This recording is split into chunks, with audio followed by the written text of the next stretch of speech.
Welcome to our channel.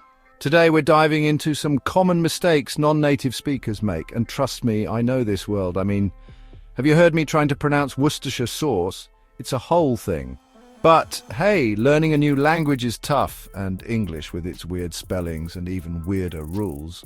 Yeah, it's a minefield out there, but don't worry, we're here to help you navigate it with a little humor along the way. So buckle up and let's get grammatically correct.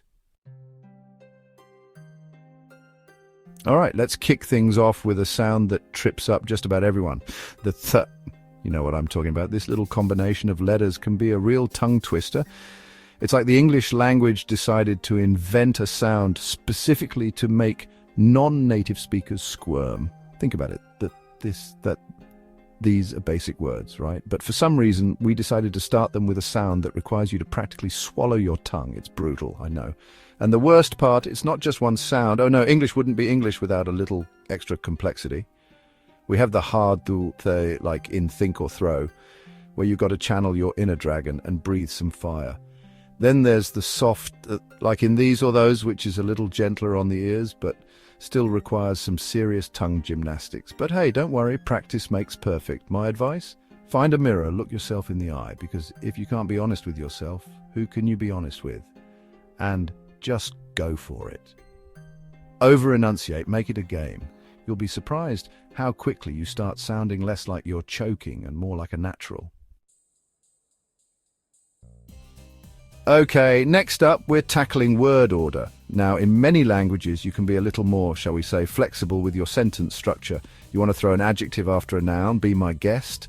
Verb at the beginning, end, middle, go wild. But English is a bit more particular. It's like that friend who wants the furniture arranged just so. And heaven forbid you move a coaster out of place. We like our subject, then our verb, then our object. She is beautiful, not beautiful, is she? It sounds like Yoda speak, and trust me, nobody wants that. It's all about keeping things clear, concise, and in order. Think of it like building a house.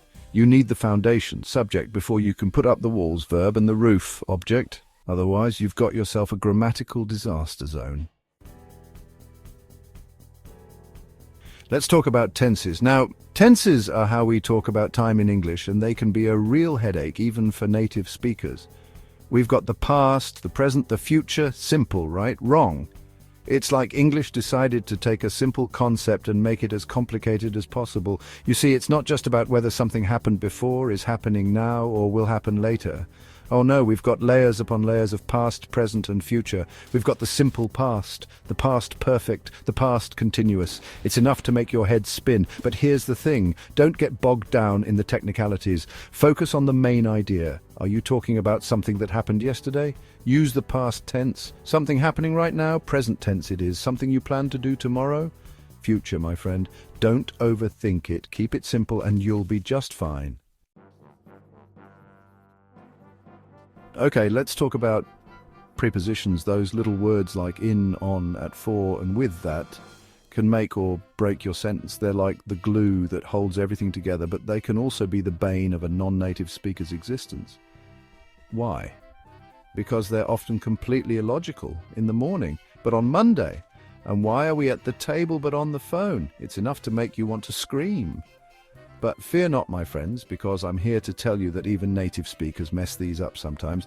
The key is to not get too hung up on the rules. Instead, try to memorize common phrases and expressions. Listen to how native speakers use them. And when in doubt, just ask. Most people are happy to help. And hey, you might even get a good laugh out of your prepositional predicament.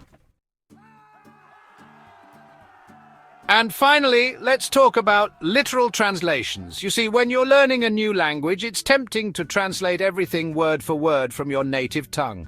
But trust me, this is a recipe for disaster. English is full of idioms, slang, and expressions that make absolutely no sense when you translate them directly. For example, if you say I'm feeling under the weather to a non-native speaker who's translating literally, they might think you're standing under a cloud. The key here is to immerse yourself in the language.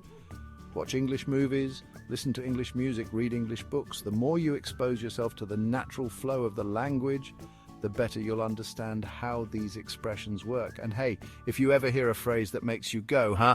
Don't be afraid to ask. Thanks for watching. If you found this video helpful, don't forget to like, comment, and subscribe for more tips on mastering English. And remember, learning a new language is a journey, not a race.